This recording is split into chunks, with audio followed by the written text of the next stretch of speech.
Assalamualaikum warahmatullahi wabarakatuh. Selamat siang pemirsa, Anda kembali menyaksikan Suara Sriwijaya edisi hari ini Selasa 9 Juli 2024. Dan kali ini bersama saya Nur Harisya Pratiwi, kami akan bersama Anda selama 1 jam ke depan. Kita akan membahas tema yang begitu menarik pemirsa dalam Suara Sriwijaya hari ini.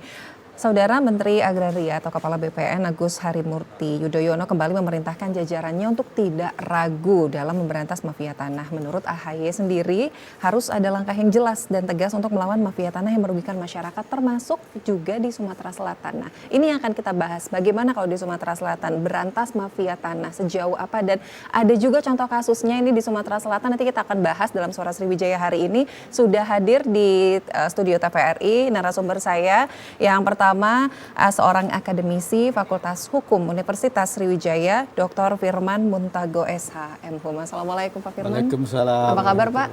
Sehat, alhamdulillah. Alhamdulillah. Terima kasih sebelumnya Pak Firman yang sudah berkenan hadir. Iya. Selain Pak Firman, hari ini saya juga sudah kehadiran Kades Banjarsari Kabupaten Lahat, Pak Aldi Ansyah. Assalamualaikum Pak Aldi. Waalaikumsalam warahmatullahi wabarakatuh. Baik juga Pak kabarnya? Alhamdulillah. Alhamdulillah baik. Nah, ini juga bersama Pak Firman dan Pak Aldi kita akan bahas tema kita hari ini berantas mafia tanah. Tapi narasumber saya tidak hanya yang hadir di studio saja, ada Pak Firman dan Pak Aldi, namun juga kami sudah terhubung melalui sambungan Zoom. Saya mau sapa dulu seorang praktisi hukum, advokat, Dr. JS Simatupang, SHMA, CRGP. Selamat siang Pak JS Simatupang. Selamat siang Ibu, selamat siang Prof, dan selamat siang. Selamat siang Pak. Baik, oke. Nah ini narasumber saya hari ini ada 3 orang dan kita akan berbincang mengenai temanya sangat menarik, berantas mafia tanah. Iya. Nah sebelum saya ke Pak Aldi untuk tahu ya Pak ya seperti apa, ini juga salah satu contoh kasus yang ada di Sumatera Selatan. Tapi saya mau ke Pak Firman terlebih dahulu. Pak Firman, sebenarnya kalau dari pandangan Bapak seorang akademisi seperti itu, bagaimana pandangan Anda tentang upaya pemberantasan mafia tanah di Sumatera Selatan? Iya. Saya tidak hanya bicara untuk Sumatera Selatan ya, tapi saya mengatakan untuk seluruh Indonesia itu Pak. Ya. Jadi kalau kita bicara mafia tanah, itu akan sulit dilakukan penindakan, ya, karena kembali ke bagaimana kita berbangsa, bagaimana kita bernegara, bagaimana kita berpemerintahan. Ketika politik hukum itu sudah berubah, maka akan sulit mengembalikan kedaulatan itu ada di tangan rakyat. Itu masalahnya. Jadi saya agak sedikit pesimis ya. Kalau seandainya pemerintahan ini tidak melakukan reorientasi tujuan bernegara, berbangsa, dan berpemerintahan itu. Ya. Jadi begini, saya akan kembali sedikit ke posisi Sumpah Pemuda ya. Di dalam Sumpah Pemuda itu kita diajari bagaimana berbangsa, bagaimana bernegara, dan bagaimana berpemerintahan. Jadi ada 2 nilai yang diintrodusir oleh Sumpah Pemuda itu. Ya. Yang pertama nilai kesatuan, yang kedua adalah nilai persatuan. Nah ya, itu. Jadi nilai kesatuan itu kita sudah bersatu sebagai bangsa. Kita sudah bersatu satu negara, kita sudah bersatu punya satu bahasa, ya. Nah, kemudian kita membentuk organisasi yang namanya negara, ya. Nah, ketika kita negara diimplementasikan, kita butuh pemerintahan, ya. Nah, ketika berpemerintahan kita butuh hukum di situ. Nah, ini yang masalah sekarang di dalam Sumpah Pemuda itu sudah ditentukan bahwa kita akan bercita-cita mempunyai satu sistem hukum nasional yang sumbernya itu adalah hukum adat. Itu masalahnya ya. Jadi kenapa hukum adat yang berbeda-beda itu menjadi sumber? Karena sebenarnya sejatinya bangsa ini memang didirikan atas perbedaan, bukan persamaan. Tetapi perbedaan itu ada kesamaannya, ada kesamaannya. Makanya ada 2 nilai yang diintroduksi tadi. 1 nilai kesatuan, 2 nilai persatuan. Ketika negara ingin dilaksanakan, kita butuh hukum. Payung hukum itu adalah sila kedua Pancasila yang disebut Persatuan Indonesia. Dan kita punya lambang yang disebut Bhinneka Tunggal Ika. Artinya kita ingin mengatakan kekuasaan sejatinya di Indonesia itu ada di daerah-daerah. Oleh karena itu saya mengatakan ketika kita memberantas mafia tanah, ketika kita tidak mengembalikan kedaulatan itu pada daerah-daerah, ya, maka akan sulit sekali, ya. Sulit sekali itu akan dikembalikan menjadi sebuah kondisi yang ideal. Kalau kita kembali ke suasana sebelum kemerdekaan, Pak, di urusan tanah ini ada yang ngurus semua, Pak. Pemerintahan marga itu, walaupun dia tidak ya menganut konsepsi hukum tertulis, itu tertata, ya. Ya, tertata. Jadi tanah yang memang dikhususkan untuk orang yang belum punya tanah yang harus tidak boleh dibuka, tanah sebagai hutan larangan dan sebagainya itu tertata semua, ya. Tetapi ketika terjadi penyeragaman pemerintahan di level terendah, dimulai dengan undang-undang pemerintahan daerah dan undang-undang pemerintah desa, ya, itu desa dibagi dua. Desa konvensional dan desa adat. Hanya pada desa adat lah yang bisa bertahan penguasaan tanah itu, Pak. Masalah di situ berlaku hukum adat. Pada desa-desa yang tidak berkedudukan sebagai desa adat, itu tercerabut kekuasaan penguasa yang mengurusi masalah tanah itu. Masalahnya begini.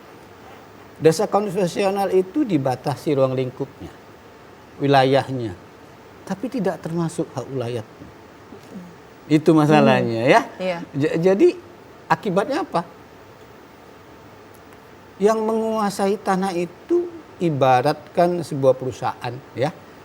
Ada dua pengurus di situ, satu pengurus pemilik saham, satu pengurus yang menjalankan perusahaan, ya. Ketika direksinya diberhentikan, tapi pemilik sahamnya tidak, maka akan hilang kontrol terhadap aset kekayaan perusahaan itu. Ini sama dengan di Indonesia. Jadi akibat pembentukan desa-desa itu, ya, terjadi pengambangan kontrol terhadap hak atas tanah itu. Abu-abu jadinya. Iya. Ya? Makanya saya tidak heran kalau di Rempang hak-hak adatnya disingkirkan, diabaikan, di Kalimantan, apalagi daerah tertentu. Karena memang sekarang kita tidak bicara mengenai kontrol terhadap agraria itu. Masalahnya. Jadi pertanyaannya adalah, kalau kita mengatakan tanah itu milik negara, saya bilang siapa yang mengatakan itu? Agraria itu adalah milik bangsa. Iya. Ya? Iya. Bangsa itu adalah kesatuan manusia. Oke. Ya? Iya. Sedangkan badan hukum itu bukan bangsa.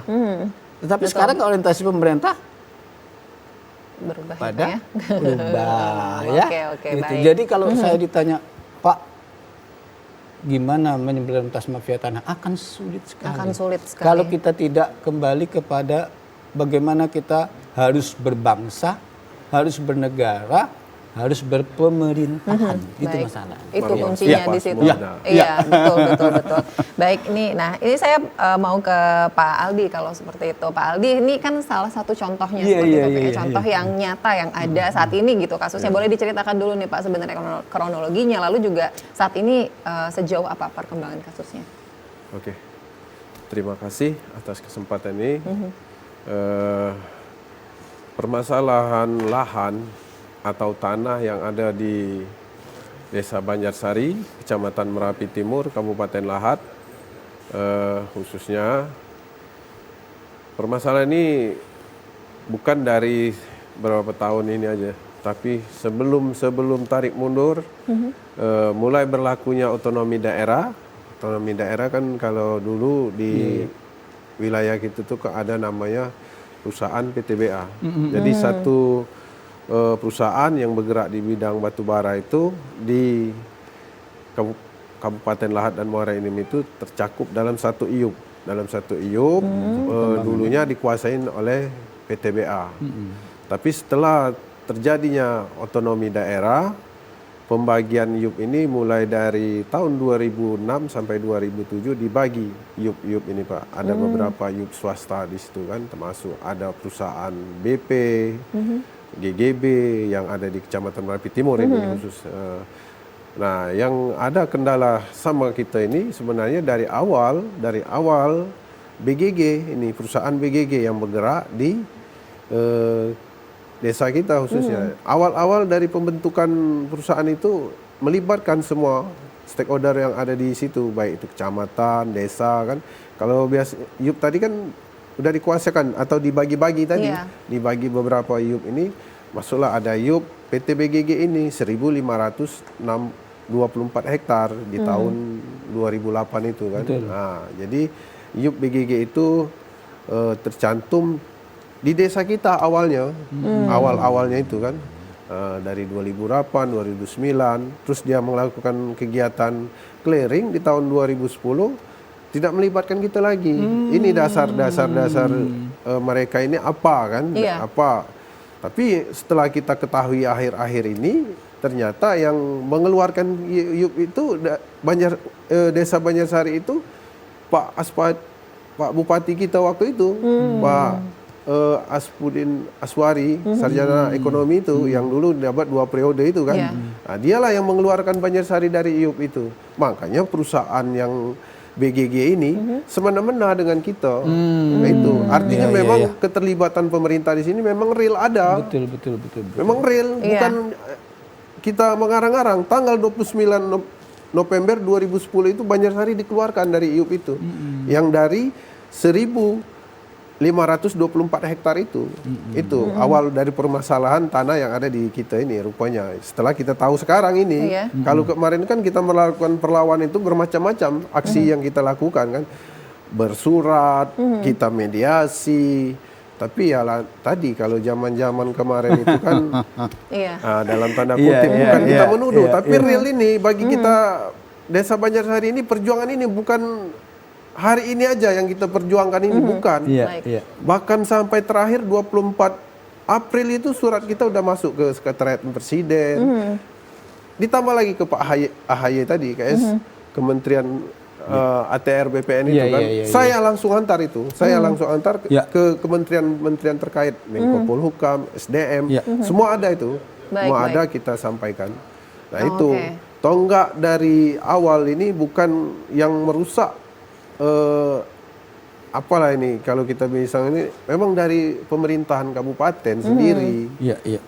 Ini Pak Bupatinya waktu itu periode Pak Aswari tadi, Saifuddin Aswari, memang mengeluarkan kita dari IUP BGG itu ada apa sebenarnya. Sedangkan dari sebelum-sebelumnya dari PTBA di tahun 90, 92, 97 itu semua nenek, mamang, uwa, bahkan saya sendiri tahun 2006 tuh masih mengambil ganti untung dari PTBA. 2006 saya ngambil ganti untung dari PTBA itu. Bukan saya ini istilahnya mengarang cerita, bukan. Demi Allah saya mengurus punya orang tua. Nah itu. Nah itu. Oke, baik. Nah ini. Jadi persoalan lahan ini memang bukan berarti di tahun-tahun BGG ini. Memang sudah ada dari mafia tanah ini. Sebenarnya di Sumatera Selatan ini sudah lama bukan di Lahat atau di ini aja. Tapi hari ini semua kabupaten yang ada di pasti ada kasus Sumatera Selatan ini masih ada.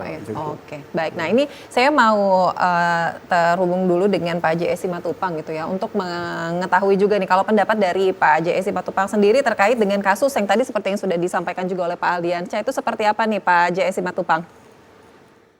Baik, terima kasih TVRI atas acara yang memang ditunggu oleh masyarakat Banjarsari ya. Salam hormat kepada guru saya Pak Dr. Firman, Pak Kades, selamat berjuang. Salam. Kalimat yang paling sempit tapi boleh menjadi bagian daripada analisa kita bersama. Ini yang disebut sebenarnya mafia tanah. Dan itu bisa saya atau kita duga-duga ya, mudah-mudahan tidak terjadi di zaman berikut. Itu ada di kalangan person-person BPN dan juga pemerintah. Kasus Banjarsari ini terang benderang kok. Ini manipulatifnya tinggi. Sehingga saya pun ketika dihubungi teman-teman dari Sumatera Selatan ini, tentang kasus ini saya tertarik. Dan saya yakinkan di mata hukum tidak ada yang kebal. Itu persoalan waktu. Ya, persoalan waktu yang memang ada harus menjadi bagian kepada pemerintahan yang ada sekarang. Sesuatu hukum tanah, baik itu yang dimiliki masyarakat, hukum tanah yang dimiliki secara adat, kalau Kades sudah berbicara, seharusnya seorang bupati itu tanggap. Ya, bupati itu jabatan politik. Bisa anak merantau datang ke kampung, pulang-pulang tidak ngerti kultur budaya dan daerahnya menjadi bupati. Tetapi kalau seorang Kades tidak, berbeda dengan lurah. Saya hormat ini kepada seorang Kades yang sekarang ini, ya, saya kira jangan berhenti perjuangan. Saya banyak menemukan beberapa bupati generasi muda itu pro rakyat bukan karena dia dipilih rakyat, tetapi bupati itu meneliti bahwa memang di sana kaidah daripada kepemilikan itu sejarahnya adalah milik rakyat. Bagaimana mungkin ya ada badan hukum, pengelola tambang bisa mengklaim tanah itu mereka miliki dengan bukti sertifikat. Apa sih itu sertifikat? Nah, sehingga sekarang ini kalau BPN itu taat kepada aturan, taat kepada hukum, dan benar-benar mereka landasannya itu adalah memberikan bukti yang akuratif. Ini persoalan nggak sulit. Kejujuran BPN dalam menyingkap kasus tanah itu tidak kita temukan bangsa 25%.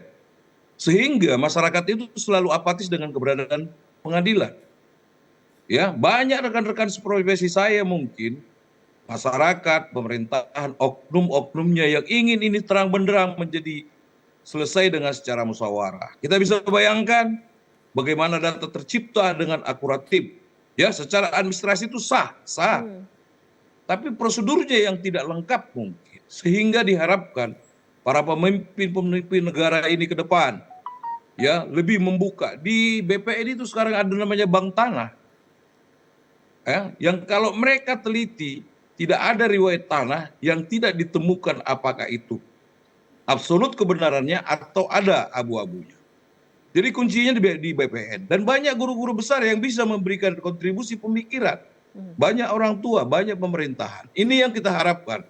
Kasus Banjarsari, secara hukum saya kira pasti mayoritas mengatakan ini perlu ada perbaikan. Dan ada pelanggaran pidana dan perdatanya. Tetapi masyarakat itu apatis mempergunakan pengadilan.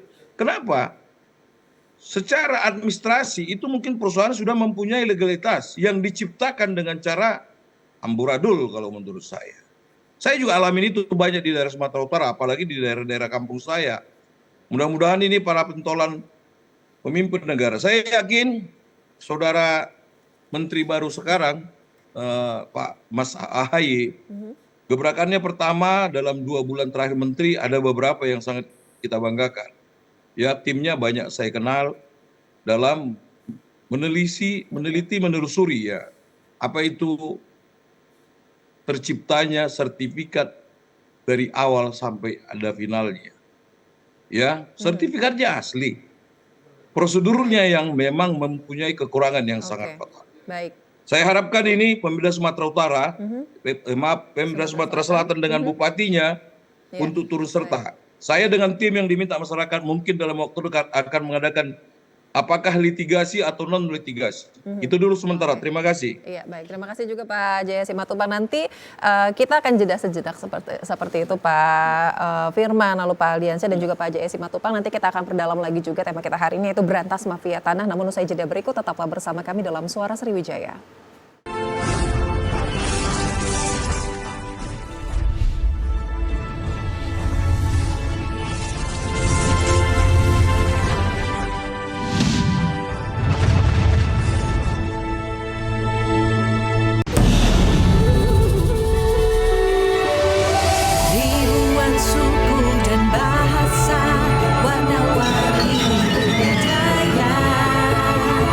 Ajarkan kita bicara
banyak sekali teknologi berbasis kecerdasan buatan yang bisa kita manfaatkan.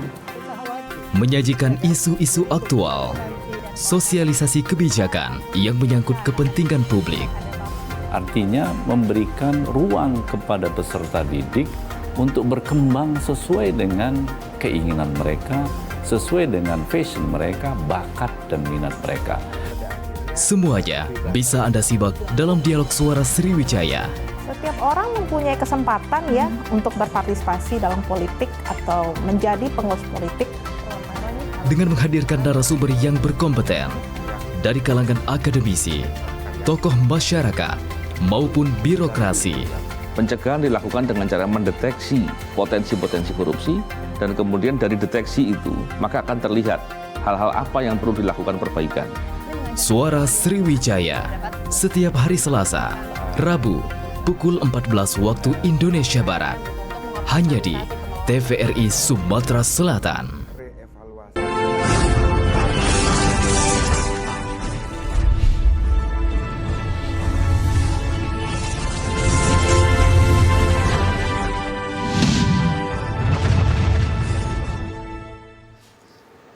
Baik pemirsa, terima kasih Anda masih bersama kami dalam Suara Sriwijaya. Tema kita hari ini itu berantas mafia tanah. Narasumber saya yang ada di studio ada Pak Firman dan juga Pak Kades Desa Banjarsari ini Bapak Aldiansyah, dan juga terhubung bersama kami di Zoom Bapak JS Simatupang. Dan pemirsa di rumah juga bisa bergabung bersama kami melalui telepon interaktif di 0711 311 454. Baik, saya akan ke Pak Firman lagi. Tadi Pak JS Simatupang juga sudah menyampaikan seperti itu ya Pak ya. Nah, kalau dari tanggapannya Pak Firman sendiri gitu melihat adanya kasus seperti yang tadi juga Pak Kades sampaikan gitu di Desa Banjarsari itu seperti apa ini Pak? Disinilah kita bernegara untuk mengatur masalah tanah, kita menciptakan dua lembaga Pak, yang namanya hak atas tanah. Nah itu ya. Jadi hak atas tanah itu adalah hak atas permukaan bumi, itu masalahnya. Tapi masalahnya di Indonesia hak atas tanah ini nggak jelas. Departemen Kehutanan berhak mengeluarkan sendiri kawasan hutan, masing-masing lembaga punya kelengkapan untuk mengukur sendiri. Itu tidak benar menurut pendapat saya. Seharusnya hak atas tanah itu harusnya hanya dikeluarkan oleh satu instansi yang namanya BPN, mengenai permukaan tanah itu akan diapakan, itu masalahnya. Satu, seandainya IUP diberikan dulu hak atas tanahnya, bahwa itu tanah untuk pertambangan. Tetapi ketika tanah itu bersentuhan dengan hak pribadi, diselesaikan dulu. Tadi yang kata Pak, ada ganti rugi misalnya, atau itu sudah dikeluarkan harus jelas. Tetapi di Indonesia yang sangat bikin ribet sekarang, setiap instansi berhak merasa mengukur tanah sendiri, menentukan penggunaannya sendiri. Padahal konteksnya kalau ingin satu bernegara, negara ini satu lapangan yang luas yang disebut dengan permukaan, hanya satu instansi yang boleh mengeluarkan bukti hak atas tanah itu. Itulah yang namanya BPN. Kalau dia mau digunakan untuk hutan, beri saja hak pengelolaan publik untuk hutan. Itu nggak masalah sebenarnya. Jadi kerancuan kita itu tadi saya katakan, siapa yang berkuasa atas tanah yang mengelola tidak jelas, satu, bahwa tanah itu milik Tuhan, manusia hanya berhak mengelolanya saja, itu ya. Dan yang perlu diingat bahwa di Indonesia ini sebenarnya kita menganut bahwa subjek hukum itu cuma manusia. Badan hukum itu bukan subjek hukum sebenarnya. Jadi kalau kita memerlukan, kita boleh memanfaatkan subjek hukum itu. Tetapi kalau seandainya tidak, juga tidak masalah sebenarnya. Jadi kalau saya mengatakan manusialah yang berhak prioritas untuk menguasai hak atas tanah. Oleh karena itu kalau ada subjek hukum yang mau masuk di situ, harus diselesaikan dulu penguasaannya. Jadi bukan negara ini seolah-olah ini hamparan bebas tanah, berhak memberikan kepada siapa saja, tidak seperti itu. Karena ini masalahnya, kita ini orang bertuhan. Ya, kita percaya bahwa bumi, air, manusia yang ada di Indonesia ini semua adalah karunia Tuhan. Jadi pemilik agraria, pemilik tanah itu Tuhan. Manusia hanya berhak memanfaatkannya saja. Betul. Kemudian manusia berorganisasi. Nah, untuk mengatur pemanfaatan supaya jangan kacau diciptakan yang disebut dengan hak atas tanah. Iya. Tetapi prioritasnya kepada manusia, bukan kepada badan hukum. Itu masalah kita. Jadi kalau itu yang disebut dengan berpemerintahan, saya rasa itu masalahnya. Ya. Nah ini kalau tadi Pak J.S. Simatupang juga mengatakan seperti itu. Ini di kasus, misalnya contohnya kasus yang di Banjarsari ini manipulatifnya tinggi seperti itu betul. tadi ya. Ini saya mengutip dari Pak J.S. Simatupang. Lalu juga Bupati ini kan seharusnya tanggap. Artinya pemerintah seharusnya tanggap. Namun justru seperti yang disampaikan tadi juga malah kebalikan. Itu gimana nih? Ini kan agak kontras juga seperti yang Pak Firman sampaikan. Harusnya pemerintah itu paham gitu konsepnya bernegara, berbangsa dan juga berpemerintahan. Ini begini. Penghapusan hukum adat itu bersifat TSM saya sebut. Betul. Itu sistematis dan masif. Itu berlangsung sejak tahun 1928 sampai keluarnya Undang-Undang Pokok Agraria, Pak. Itu berlangsung secara masif. Ya. Dan melepaskan kontrol terhadap tanah itu memang sudah direncanakan dari awal. Itu masalahnya. Jadi kalau kita mengatakan begini, manusia itu dalam hidup selalu ingin berkelompok secara sosial. Ya. Jadi ada dua bentuk pengelompokan manusia ini, namanya paguyuban satu, yang satu namanya patembayan. Ya. Jadi kalau paguyuban itu intim, bersama, punya tujuan yang jelas ya, ingin bernegara, berbahagia bersama, itu yang disebut jiwa kenegarawanan. Yang kedua, itu patembayan. Jadi perkumpulan yang didasarkan ada pada kepentingan, pada kontrak, pada tujuan tertentu. Nah yang berbahaya ini, kalau patembayan sama paguyuban ini kerjasama, kolaboratif. Sampai paguyuban yang disebut organisasi negara itu tidak bisa menentukan secara sepihak kebijakan. Tidak bisa mengendalikan patembayan tadi. Bahkan ada kemungkinan akan dikooptasi oleh patembayan. Contoh yang paling gampang sekarang yaitu masalah tanah. Sekarang tanah kita tidak tahu siapa yang berkuasa. Apakah negara, apakah bangsa, apakah rakyat? Seharusnya rakyat yang berkuasa. Ya, harusnya rakyat. Makanya ada yang disebut di awal permulaan pemilikan tanah seharusnya. Yang ditanya secara sosioantropologi, bukan secara tertulis. Karena hukum adat sifatnya tidak tertulis. Itu masalah. Jadi kalau seandainya memang bisa dibuktikan ada hak atas tanah di situ, walaupun tidak tertulis, ya. Kalau seandainya itu masuk dalam izin tambang, harus diselesaikan dulu. Harus diselesaikan dulu. Seperti itu. Oke, baik. Nah, ini itu tadi pendapatnya Pak Firman seperti itu ya. Saya mau ke Pak Kades lagi kalau gitu. Pak Kades, ini kalau berbicara tentang kasus di sana otomatis kan ini juga sebenarnya saya penasaran langkah-langkah yang saat ini sudah dilakukan dan bahkan juga pada saat ini juga masyarakat di sana seperti apa, Pak? Ya, kalau sekarang ini Pak Kades ini sebenarnya selaku petugas dari rakyat lah kan. Mengayomi, melayani masyarakat itu memang tugas kita kan. Jadi perjuangan ini sebenarnya udah berbagai cara kan. Berbagai cara lah kita tempuh, lah kita lakukan kan. Terakhir juga masalah LP yang ada di Polres ataupun yang ada di Polda ini. Jadi kayaknya ini berjalan lambat prosesnya.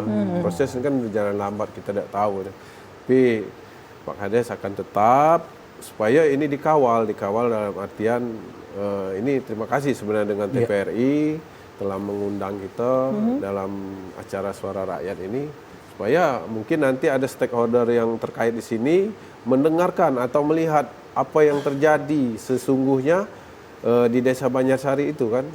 Ini bukan main-main, kasus tanah ini kan bukan sedikit, bukan hitungan 10 atau 30 hektar, ini ribuan hektar. Ini ribuan hektar yang sudah dirusak dan dirambah oleh IUP-nya PT BGG ini udah 10 tahun lebih ini. Udah 10 tahun lebih. Kita ini perjuangan ini bukan 1 hari 2 hari ini. Jadi pernah terjadi pembakaran di 2011, pernah terjadi ini. Kita malah proses pembakaran alatnya diproses, proses lahannya dirusak dan diproses. Ini yang terjadi. Makanya tadi keluar lagi Banjarsari tahunya Pak Aspudin Aswari itu mengeluarkan itu selaku bupati itu mengeluarkan Banjarsari dari IUP itu baru tahu-tahu terakhir inilah 2023 2022 inilah kita tahu ya bahwa Banjarsari itu Sudah dikeluarkan ya, dari IUP dikeluarkan itu. dari IUP. Nah, apa yang dimaksud Pak Wari mengeluarkan kita ini? Kok tidak ada koordinasi lagi ke desa kan? Dari awal 2008, 2009 kan dilibatkan kita, AMDALnya dilibatkan di sini. Makanya kita dulu bersurat kan ngajak mediasi sama perusahaan kan. Nah, alhamdulillah, tapi kalau perusahaan-perusahaan yang lain itu kan di situ kan ada Banjarsari Pribumi ini, PTBP. Terus ada GGB, Golden Great Borneo, bersudut. Bersudut ini artinya kita di sini memang ada hak kita di situ. Dibayar, benar kata Bapak tadi, diselesaikan dulu baru mereka menambang. Kalau ini enggak, ini cuman semena-mena mereka dari bupati ini udahlah Banjarsari enggak usah dilibatkan mungkin ini. Ini udah real ini, udah real berarti kan ini yang memutuskan ini bupati.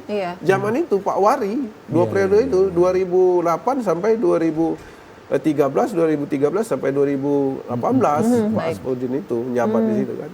Nah, kita baru tahunya setelah dia habis jabatan ini. 2002, 2003 Itu masalahnya. Tapi perjuangan kita, Mbak, perjuangan kita ini sebenarnya terakhir juga udah ke lapangan itu Pak Kader itu harap-harap cemas. Harap-harap cemas tuh. Karena namanya orang banyak, Benar. namanya massa, Benar. kalau udah di lapangan beringasnya kita tidak bisa mengukurnya lagi. Nggak bisa kontrol juga, Pak. Supaya ini pihak Wade dari Polda juga, dari Polres ini, cobalah ini cepat-cepat ditanggapin nih, tanggapin, diselesaikan persoalan ini, jangan dianggap enteng. Nanti kalau sudah terjadi hal-hal yang tidak ada diinginkan di situ, ya Pak Kades juga nyerah. Kalau sekarang ini Pak Kades masih dalam koridor. Masyarakat ini masih kita ajak jangan dulu. Nah, masih bisa kita tahan lah, masih kita tahan, masih kita bisa redam.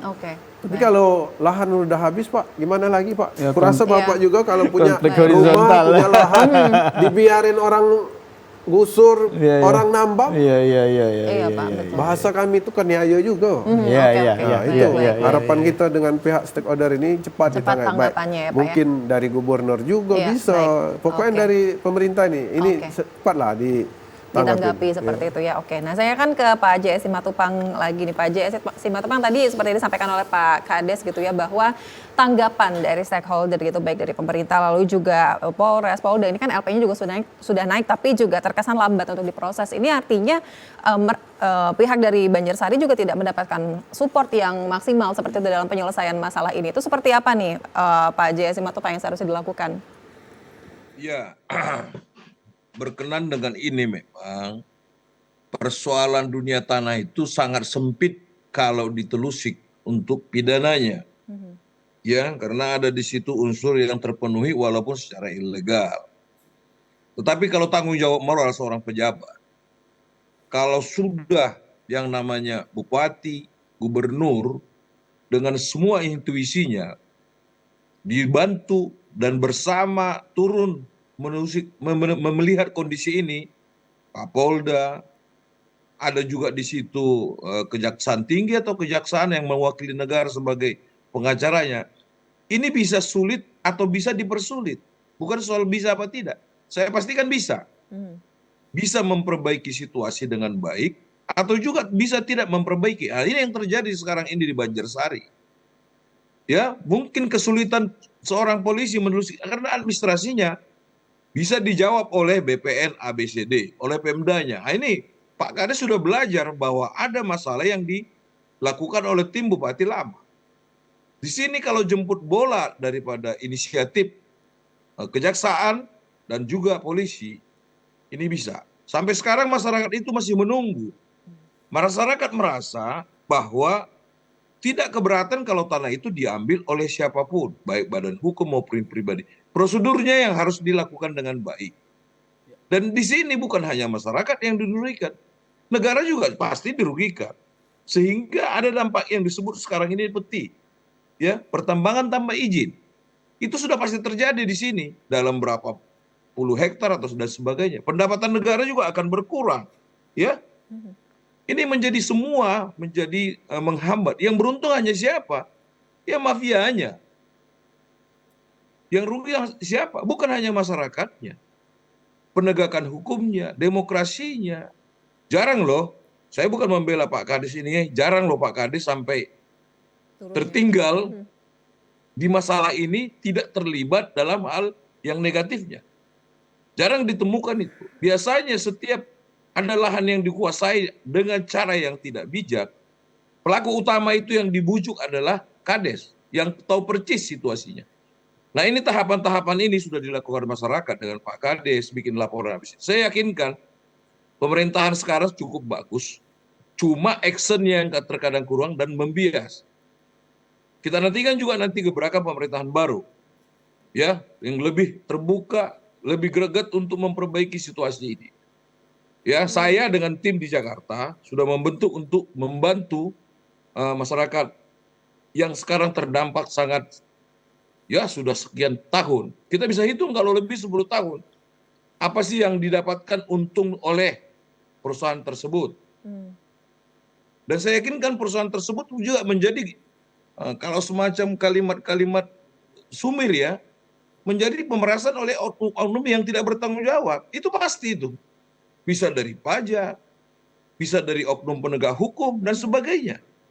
Lah ini pemilik awal masyarakat sangat ditertinggalkan. Ya ini yang luar biasa.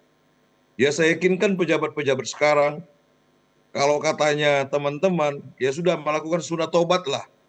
Ya, umur kita ini nggak lama. Ya, saya yakinkan di semua agama ini. Semoga ini menjadi bagian terpenting buat pejabat sekarang. Ya, saya sudah kontak juga teman-teman di BPN. Apakah surat itu sudah dibaca oleh Menteri AHY? Ya, sepertinya belum, masih terhambat. Mudah-mudahan AHY bisa membaca melalui WA pribadi, nanti kita akan sampaikan. Beliau ini sangat tanggap terhadap persoalan ini. Dan pemimpin seperti ini kalau memang benar-benar menjunjung keberadaan dan keberpihakan kepada masyarakat, menjadi bagian terpenting untuk saat ini. Dan saya yakinkan pemerintahan mendatang akan mesti melihat ini, situasi ini menjadi bagian yang memang memenangkan hati masyarakat dalam bentuk tidak menjolimi hak dalam bentuk apapun, baik itu demokrasi, hukum, apalagi tanah-tanah wilayah seperti ini. Ini sementara sambil menunggu waktu, kami akan turun ke daerah Banjarsari. Terima kasih. Baik. Nah, Pak Jaya Simatupang, Pak Firman dan juga Pak Kades, kita jeda lagi, kita break sejenak. Nanti kita akan kembali di segmen berikutnya untuk bahas tema ini lebih dalam lagi. Pemirsa tetaplah bersama kami dalam Suara Sriwijaya. Kami akan kembali sesaat lagi.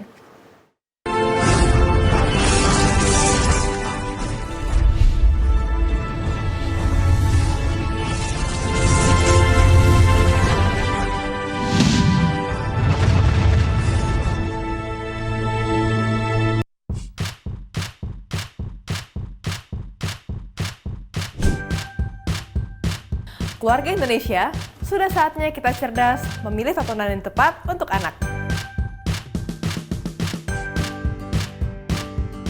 Karena tontonan yang ramah anak sangat penting untuk membentuk karakter dan tumbuh kembang anak.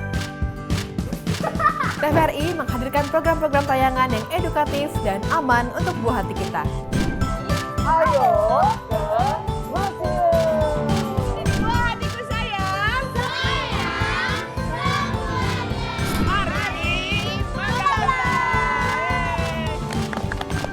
Kami, anak-anak desa, hidup dari lontar. Seru-seru kan acaranya? Seru banget! Teman-teman jangan lupa nonton TVRI ya. Dan pastinya ramah untuk anak.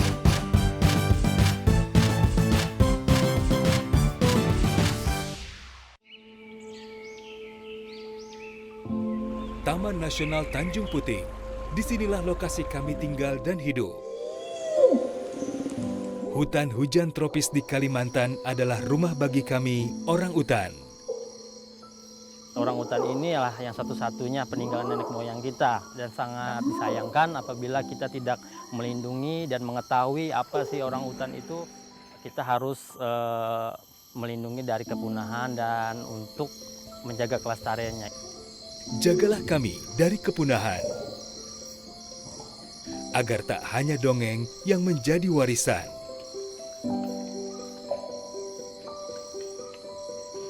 Kami juga memiliki hak hidup yang sama seperti kalian, manusia. Pelihara hutan, selamatkan orang utan dari ancaman kepunahan.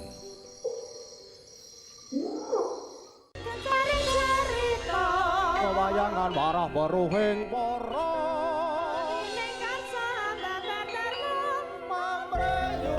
Salah satu keanekaragaman budaya Jawa yang masih favorit hingga saat ini adalah wayang.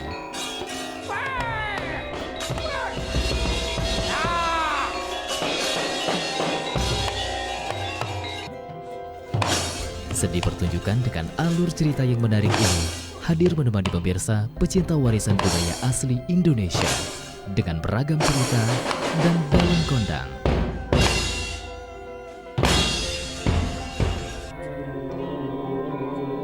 Wayang setiap Sabtu pukul 22 waktu Indonesia bagian Barat. Hanya di TVRI Sumatera Selatan, media pemersatu bangsa.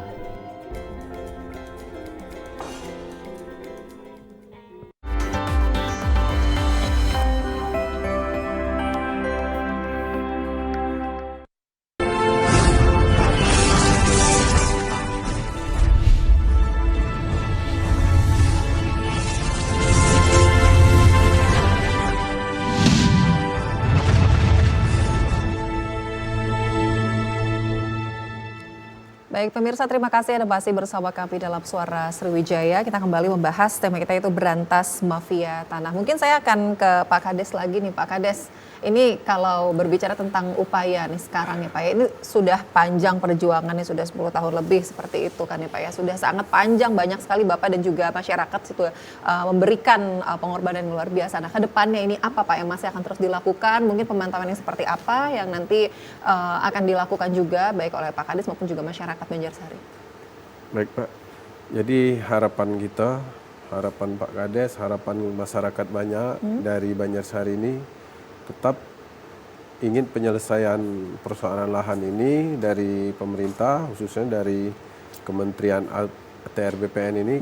Kebetulan memang surat kita udah melayang di 24 April kemarin kan, udah kita antar langsung supaya ini cepat ditanggapi, ditanggapin. Biar ada titiknya, titik kebenarannya di mana ini. Kalau memang pun kita salah ya siap kan. Nah, yang paling diharapkan itu perusahaan ini jangan semena-mena ini, jangan semena-mena supaya di lapangan juga jangan terjadi loss control nanti. Betul. Harapan kita jangan terjadi loss control masyarakat. Ya kalau pemerintah kita baik, provinsi, pusat, kabupaten udah ada peduli lagi sama kita, ya apa boleh buat kan? Nanti ingin kembali ke hukum rimba. Benar. Bukan Pak Kades itu mengancam, bukan Pak Kades itu aksi massa ya. Mengerahkan, bukan. Tapi ya saya selaku pribadi ini sedih. Perjuangan ini sudah 14 tahun. Di mana hati nurani Mas pemerintah ini? Benar Pak. Iya. Kalau kita berserah, ya apa boleh buat? Ya. Kehidupan di situ bukan 1 hari 2 hari kan. Udah selama ini perjuangan masyarakat Banjarsari. Amin. Mudah-mudahan Pak AHY, Pak Presiden mendengar keluh kesah saya selaku Kades. Kapan lagi membantu rakyat kecil Pak? Amin. Ya. Benar Pak. Betul. Itu aja harapan kita sekali ini. Terima kasih. Iya, sama-sama Pak. Wah, ini luar biasa sekali ya. Artinya perjuangan yang tadi sudah Pak Kades lakukan bersama masyarakat di Banjarsari ini memang sudah perjuangan panjang seperti itu ya Pak Firman ya. Saya heran ya Pak, maksudnya melihat hal yang seperti ini. Artinya padahal sebenarnya hukum yang paling tinggi ini harusnya berpihak kepada masyarakat, kepada rakyat. Tapi kenapa artinya justru di saat permasalahan ini dengan salah satu perusahaan, artinya malah jadi seperti playing victim. Artinya malah jadi seperti rakyat atau masyarakat ini yang justru jadi salah gitu kan. Ini sebenarnya apa yang harus dilakukan gitu Pak? Titik lemahnya ini luar biasa sekali kalau kita lihat ya hukum kita artinya. Kita jujur harus mengatakan bahwa hukum kita ini lebih berat kepada pengusaha. Harus kita katakan seperti itu ya Pak ya. Tadi saya cerita dengan Pak Kades, terjadi aksi massa. Yang dihukum yang merusak. Tapi ketika perusahaan itu merusak alam dan harta benda milik rakyat, menggali secara masif ya Pak ya. Masif ya, itu enggak dihukum. Artinya hukum itu memang sudah berat ke rakyat daripada ke itu satu. Menurut pendapat saya persoalan ini sebenarnya bisa diselesaikan secara damai. Misalnya ini Pak, kita cek dulu IUP itu dari mana datangnya. Dan kepala desa saya yakin punya kemampuan untuk mengidentifikasi siapa pemilik tanahnya. Asal kita mau duduk bersama, itu masalahnya. Jadi kita bisa runtut ke belakang. Kalau harus diberikan ganti rugi, ya berikan ganti rugi. Iya. Itu masalahnya, ya. Karena terus terang saya mengatakan bumi, air, ruang angkasa segala macam itu milik bangsa. Kalau milik bangsa berarti itu milik rakyat, Pak. Yeah. Yang namanya bangsa itu adalah rakyat yang bersatu, Pak. Badan hukum itu sebagai artifisial saja. Bila kita perlukan ya kita gunakan. Kalau tidak mensesuaikan ya tidak perlu digunakan. Masalahnya. Tapi akses rakyat langsung terhadap tanah tidak boleh dibatasi. Tidak boleh dibatasi. Oleh karena itu harus diselesaikan dulu masalah tanahnya. Bisa dengan negosiasi, arbitrasi segala macam bisa dilakukan. Dan bisa diidentifikasi. Pak Kades saya rasa punya kemampuan mengidentifikasi siapa pemilik tanah yang sudah menjadi korban itu. Berkas itu masalahnya, Pak. Jadi tergantung sekarang kemauan pemerintah.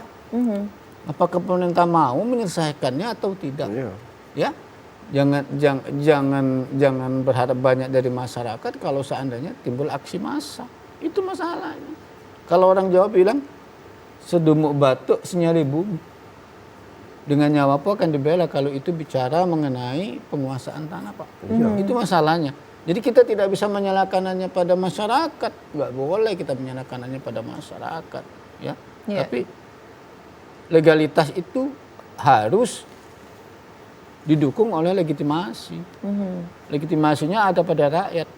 Rakyat itulah yang mempunyai hubungan mahis religius dengan tanah. Badan hukum itu tidak punya. Itu masalah. Jadi kita sudah sepakat.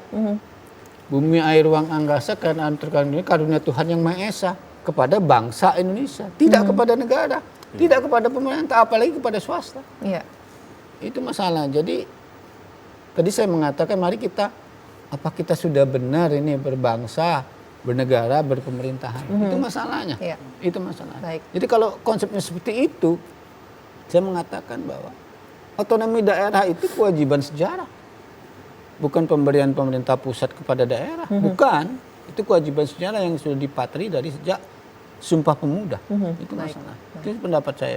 Oke, baik. Terima kasih Pak Firman. Nah ini kita akan kembali ke Pak JS Simatupang ya Pak JS Simatupang. Tadi Pak Kades juga tadi sudah menyampaikan upaya ini sudah sangat panjang sekali perjalanannya 14 tahun seperti itu. Nah ke depannya ini Pak kira-kira kalau dari Bapak seorang praktisi hukum ya Bapak ya advokat seperti itu. Apa nih yang seharusnya yang benar-benar harus diperhatikan ke depannya, langkah apa yang memang benar-benar nanti juga akan berpengaruh terhadap kesuksesan dalam memperjuangkan hak-hak dari masyarakat.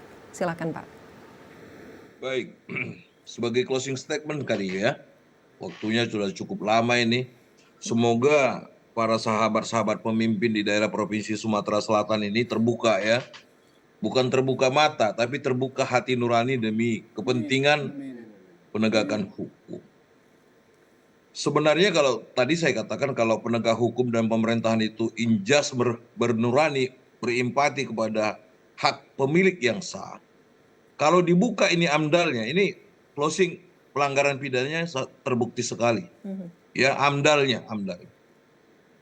Karena apa? Amdal itu tidak bisa terbit kalau masyarakat yang berada di lokasi dan sekitar dan pemilik awalnya tidak menyetujui diterbitkannya amdal.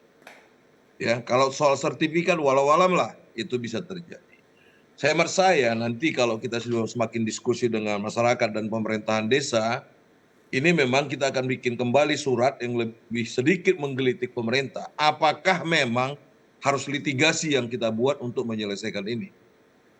Ya, sebenarnya litigasi pidananya sudah berjalan. Di mana hambatannya oleh tingkat Kapolda atau Kapolres di sana, kita belum mengetahui. Saya nggak tahu percis, nanti akan ditelusik apa sih SP2H-nya daripada pihak penyidik. Ya, seyogianya kalau memang ini pidananya tidak terbukti, sah-sah saja. Kepolisian mengatakan ya ini tidak terbukti. Diberitahu itu masyarakat, jangan dipendam sampai sekian lama. Ya, SOP-nya juga jelas ada itu kepolisian. Nah, sehingga kita sebagai orang yang paham, ada Pak dosen di situ, bisa juga nanti menerangkan kepada masyarakat. Ya, kalau memang ini musyawarah tidak terhenti, ya itu dua yang bisa terjadi. Legitimasi yang kita mempunyai pengadilan masih bisa dipercaya di daerah tersebut, mungkin bisa sampai ke Mahkamah Agung, atau juga ya bisa emosional masyarakat yang terjadi, itu terkadang menjadi halang. Tetapi siapa yang bisa menjamin kalau sudah terjadi di pemikiran masyarakat itu ada bahasa orang? Tidak ada yang bisa menjamin. Ya, ada, kita ingat sejarah ya, TNI Indonesia itu bisa berlaku kepada masyarakat bahwa pertahanan yang paling jitu adalah menyerang. Itu kadang-kadang masyarakat itu melakukan aksi itu. Mereka sudah bertahan dengan kesabaran, bertahan dengan bantuan siapapun, bersabar dengan meminta bantuan. Tetapi apa yang terjadi? Tadi Pak Kades itu sudah sangat demokratis mengajak. Kalau memang kami tidak punya legitimasi, ya disebutkan. Ayo BPN jujur nggak menyatakan bahwa sertifikat apakah itu HGU yang mereka dapatkan atau HGB atau sertifikat milik, dasarnya ini prosedurnya. Ngomong dong. Karena mereka memiliki itu, memiliki AMDAL, ini kami punya. Bagaimana nanti pendapat para petinggi sekarang, bupati, ya? Bagaimana pendapat BPN? Biar kita lihat. Jadi pemilik barang itu harus ngomong. Tetapi jangan jadi arogan, jadi lebih percaya kepada preman, ya, percaya kepada aparat, oknum aparat yang sangat menjolimi hak rakyat. Jadi banyak sekarang ini aparat ini mempergunakan jabatannya dengan kesalahan, ya, dengan mempergunakan bajunya untuk mendapatkan sesuatu dari harta masyarakat. Saya ada bahasa terakhir ini sering saya katakan bahwa banyak oknum ya yang melanggar sumpah jabatan melakukan pembenaran dalam kesalahan. Ini yang terjadi di Banjarsari begitu. Oknum-oknum pejabat itu melakukan pembenaran dalam kesalahan. Hasilnya sudah pasti apa? Benar dan salah. Atau salah dan benar.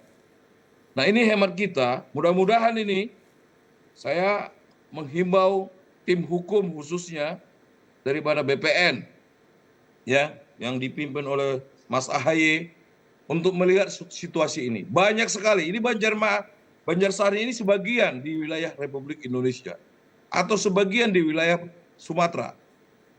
Ini menjadi contoh yang bijak untuk diselesaikan oleh BPN. Saya yakin ya, tim-tim hukum saat ini yang baru dibentuk oleh saudara AHY ini berlian. Bukan hanya berlian pengetahuannya, tapi berlian nuraninya.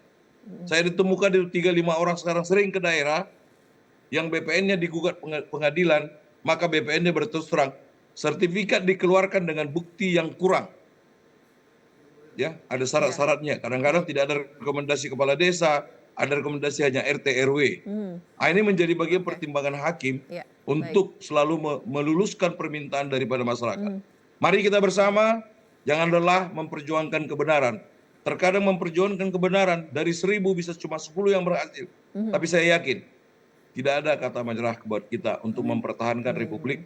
Dengan keberadaban budaya kita adalah sopan, santun, berakhlak, tapi percaya tidak akan musnah itu kebenaran dan keadilan untuk didapatkan oleh masyarakat yang tertindas. Salam merdeka yang baik buat semua masyarakat Sumatera Selatan. Amin, amin. Terima kasih Pak J.S. Simatupang. Nah, ini juga sekaligus untuk memberikan artinya mungkin terakhir ya Pak ya, sebelum kita menutup perbincangan kita sore hari dari Pak Firman seperti itu, apa yang kira-kira ke depannya mungkin sekali lagi meng-highlight supaya memang benar-benar ini masalah seperti ini tidak berlarut-larut karena perjuangannya panjang, lelah sekali pasti Pak ya, seperti itu kan ya. Dan harapan juga untuk pemerintah sekali lagi ini semoga menjadi tamparan juga nih gitu Pak ya, supaya menjadi pembelajaran. Silakan Pak Firman. Yang pertama, ini saatnya kita merenung apakah kita sudah berbangsa dengan benar, bernegara dengan benar, berpemerintahan dengan benar. Itu satu. Yang kedua, apakah bangsa ini sudah memprioritaskan rakyat dalam pemilikan tanah atas dasar hubungan magis religiusnya. Karena pemilik agraria ini adalah rakyat Pak, bukan negara. Ya, apalagi badan hukum itu bukan sama sekali bukan. Kemudian yang ketiga, apakah kita masih konsisten dengan mengatakan sumber hukum kita hukum adat, Pak. Itu masalahnya. Karena kalau menurut pendapat saya, kolaborasi antara Patembayan dan Paguyuban tadi sudah mengarah pada kooptasi hukum, Pak. Itu masalahnya. Jadi ini tugas berat bagi bangsa kita sebenarnya. Apakah kita mau kembali melakukan reorientasi hukum? Itu masalahnya. Memang tugas berat. Tapi sebagai solusi praktis, tadi bisa diterapkan misalnya tadi mengenai usaha pertambangan. Saya mengatakan bahwa negosiasi dan sebagainya masih bisa terbuka, Pak. Karena saya punya keyakinan bahwa riwayat tanah itu Pak Kades atau orang-orang di situ akan paham. Jadi ini sebagai langkah pragmatis. Ya. Tapi secara sistem saya mengatakan kita harus kembali mereorientasi apakah kita sudah berbangsa dengan benar, bernegara dengan benar, dan berpemerintahan dengan benar. Itu masalah. Jadi saya cuma ingin mengingatkan negara kita ini didirikan atas falsafah Bhinneka Tunggal Ika. Bukan kesatuan, tapi di situ ada kesatuan dan ada persatuan. Ya. Baik, terima kasih Pak Firman. Dan terakhir dari Pak Kades, silakan Pak harapannya. Yalah, terima kasih Pak. Sekali lagi harapan kami selaku pemerintah Desa Banjarsari supaya stakeholder baik itu dari kabupaten, provinsi, bahkan pusat segera menindaklanjuti kasus yang ada di Banjarsari ini. Jangan sampai hal-hal yang tidak diinginkan akan terjadi. Amin. Ya, kayak masih berharap bahwasanya ini perhatian khusus dari Kementerian Pak AHY selaku membawahi bidang pertanian ini supaya perselisihan atau persoalan lahan ini cepat ditanggapi dan diselesaikan. Amin. Amin ya rabbal alamin. Terima kasih sekali lagi Pak Kades, Bapak Aldiansyah. Salam Pak untuk teman-teman di Banjarsari. Semangat terus ya Pak ya. Dan terima kasih juga Pak Firman sudah bergabung bersama kami dan melalui sambungan Zoom juga tadi sudah ada Pak JS Simatupang atas perbincangan kita siang hari ini. Semoga juga ini membuka hati ya Pak ya, mengetuk hati juga baik dari oknum-oknum tadi yang mungkin juga terlibat seperti itu, bahwa artinya tanah seperti ini disampaikan oleh Pak Firman ini semata-mata haruslah dimanfaatkan juga oleh rakyat harus masyarakat dengan hak prioritas. Hak prioritas. Baik, terima kasih sekali lagi Bapak-bapak dan pemirsa. Inilah akhir perjumpaan kita dalam Suara Sriwijaya edisi hari ini. Akhir kata saya Nur Harisya Pratiwi pamit. Wassalamualaikum warahmatullahi wabarakatuh. Sampai jumpa. Waalaikumsalam warahmatullahi wabarakatuh.